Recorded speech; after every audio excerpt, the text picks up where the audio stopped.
प्यारे बच्चों, good morning. आज हम लोग आलेखों से परिचय प्रकरण के अंतर्गत अभ्यास 15.3 का क्वेश्चन नंबर 1 देखेंगे। क्वेश्चन नंबर 1 हमारा है, उपयुक्त पैमाने का प्रयोग करते हुए निम्न तालिकाओं में दी गई राशियों के लिए आलेख बनाइए। जमा धन रुपए में 100, 200, 300, 500, 1000। साधारण ब्याज रुपए में 10, 20, 30, 50, 100। जैसा कि हम लोग साधारण ब्याज का फार्मूला जानते हैं, साधारण ब्याज बराबर होता है मूलधन गुणे दर गुणे समय बटा 100। तो इसमें हम जो हमारा एक्स अक्ष है इस पर 10 छोटे खाने बराबर 100 रुपये। हम ये ग्राफ पेपर पर इसको हम इस सवाल को सॉल्व करते हैं तो बहुत अच्छा बनेगा। फिर हम चलो इसी पर बना के दिखाते हैं आप लोगों को। ये हमारी एक्स अक्ष है या इसको कहते हैं भुज अक्ष, और ये हमारी वाई अक्ष है, इसे कहते हैं कोटि अक्ष। भुज अक्ष पर हम जमा धन रुपए में दिखाएंगे और कोटि अक्ष यानी वाई एक्सिस पे साधारण ब्याज रुपए में। तो 100 रुपये का ब्याज 10 रुपये है, तो 100 की सीध में और 10 की सीध में ये यहाँ पर ये बिंदु लगा लेंगे 100, 10। इसी प्रकार 200 रुपये का ब्याज 20 रुपये है, 200 की सीध में और 20 की सीध में ये हमारा बिंदु 200, 20। इस प्रकार 300 रुपये का ब्याज 30 रुपये है, 300 की सीध में या 30 की सीध में ये बिंदु लगा लेंगे 300, 30। अब 500 रुपये का ब्याज 50 रुपये है, तो 500 की सीध में और 50 की सीध में ये बिंदु लगा लेंगे 500, 50। अब हम आ जाएंगे 1000 रुपये का ब्याज जो है वो 100 रुपये है, 1000, 100। तो इस प्रकार से हम यहाँ पर ये देखते हैं कि जमा धन रुपये में और साधारण ब्याज रुपये में इनका जो ग्राफ है वह एक सरल रेखा प्राप्त होता है। जो हमको ये बिंदु मिले हैं, इन बिंदुओं को मिलाते हुए एक सरल रेखा खींचेंगे। इस प्रकार से हमारा इसका जो ग्राफ आएगा जमा धन रुपये में और साधारण ब्याज, इसका ग्राफ एक सरल रेखा होगा। अब इसी क्रम में इसका क्वेश्चन नंबर 2 देखेंगे। क्वेश्चन नंबर 2 हमारा है, निम्न आलेख बनाइए। कार द्वारा तय की गई दूरी। 2 घंटे में कार जो है वो 20 किलोमीटर दूरी तय करती है, 3 घंटे में 40 किलोमीटर, 4 घंटे में 60 किलोमीटर, 5 घंटे में 80 किलोमीटर। अर्थात समय के बढ़ने के साथ साथ कार द्वारा तय की गई दूरी भी बढ़ती जाती है। तो इस प्रकार से हम लोग क्वेश्चन नंबर 1 में हम एक क्षैतिज रेखा और एक ऊर्ध्वाधर रेखा, horizontal axis and vertical axis. क्षैतिज अक्ष पर हम समय घंटों में, समय का हम दिखाएंगे घंटे में, और वाई एक्सिस पे हम कार द्वारा तय की गई दूरी किलोमीटर में इस प्रकार से दिखाएंगे। तो 2 घंटे में कार द्वारा तय की गई दूरी 20 किलोमीटर है, तो 2 की सीध में और 20 की सीध में ये बिंदु हम लगा लेंगे 2, 20। इसी प्रकार 3 घंटे में कार द्वारा चली गई दूरी 40 किलोमीटर है, तो 3 की सीध में और 40 की सीध में ये हमको बिंदु मिल जाएगा, ये 3, 30। अब इसी प्रकार 4 घंटे में कार द्वारा चली गई दूरी 60 किलोमीटर है, 4 की सीध में और 60 की सीध में ये बिंदु लगा लेंगे और इसका निर्देशांक हो जाएगा 4, 60। पहले भुज होता है, बाद में कोटि होता है। इसके पश्चात इसी क्रम में आगे बढ़ते हुए 5 घंटे में कार द्वारा चली गई दूरी 80 किलोमीटर है, तो 5 की सीध में और 80 की सीध में एक बिंदु हम लगा लेंगे। इसका हो गया निर्देशांक 5, 80। और इन बिंदुओं को मिलाते हुए एक रेखा खींचेंगे, तो इसका जो ग्राफ आएगा कार द्वारा चली गई दूरी का ग्राफ एक सरल रेखा हमें प्राप्त होगा। अब इसी क्रम में क्वेश्चन नंबर 3 इसका देखेंगे। उपयुक्त पैमाने का प्रयोग करते हुए निम्न तालिकाओं में दी गई राशियों के लिए आलेख बनाइए। वर्ग की भुजा सेंटीमीटर में 1, इसका परिमाप 4 सेंटीमीटर। भुजा 2 सेंटीमीटर है, परिमाप 8 सेंटीमीटर। भुजा 2.5 सेंटीमीटर है, परिमाप 10 सेंटीमीटर। भुजा 3 सेंटीमीटर है, परिमाप 12 सेंटीमीटर। भुजा 3.5 सेंटीमीटर है, परिमाप 14 सेंटीमीटर। हम लोग जानते हैं वर्ग क्या होता है।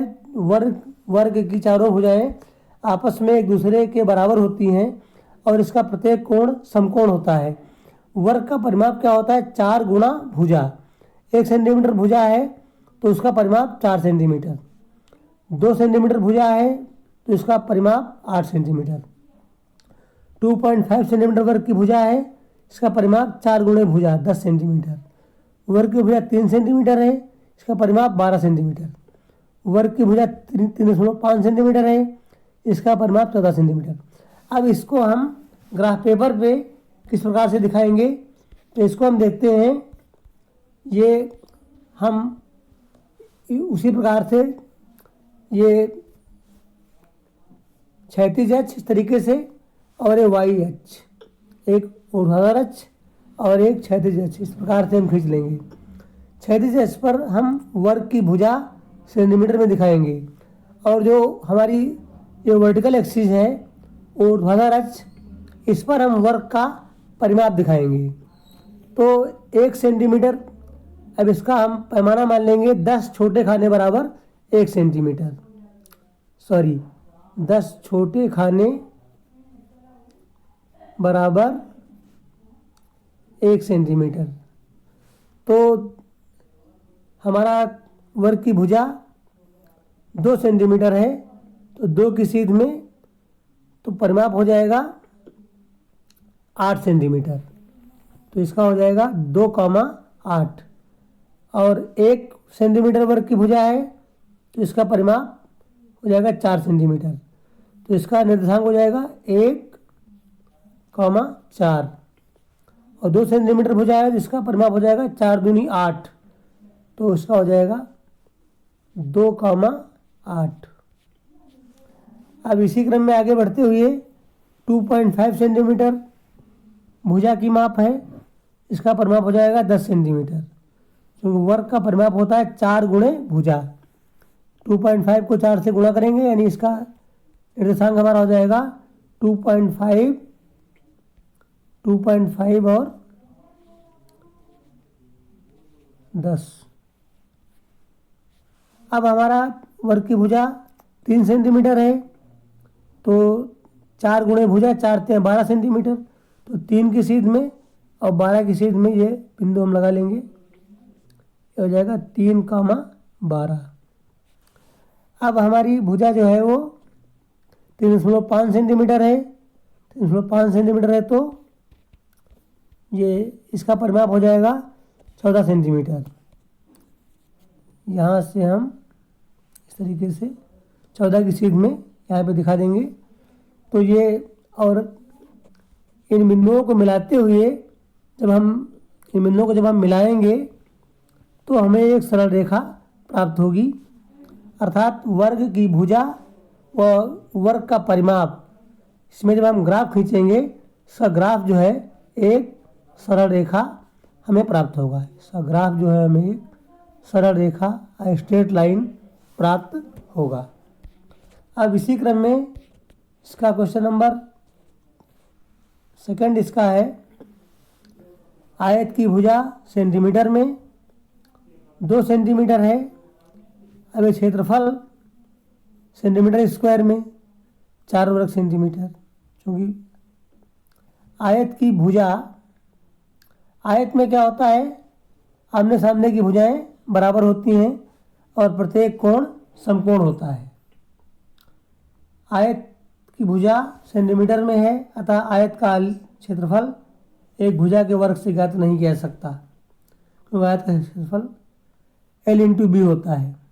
इसमें एक ही भुजा दी गई है और क्षेत्रफल 4 वर्ग सेंटीमीटर, फिर एक भुजा 3 सेंटीमीटर, इसका क्षेत्रफल 9 वर्ग सेंटीमीटर।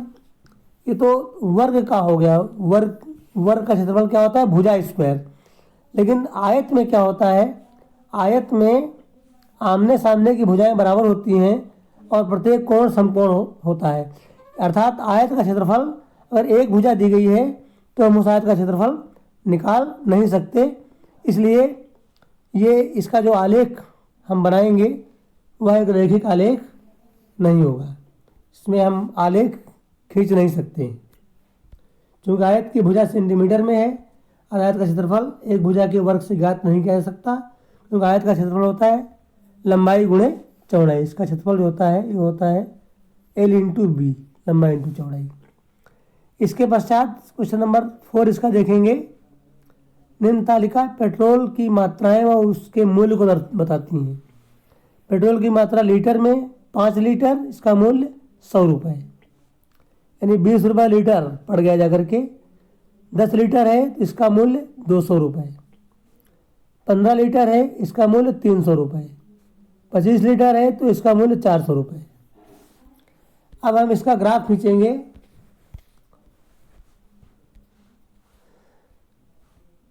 वही प्रक्रिया करेंगे, एक भुज अक्ष और एक कोटि अक्ष, क्षैतिज अक्ष और एक ऊर्ध्वाधर अक्ष।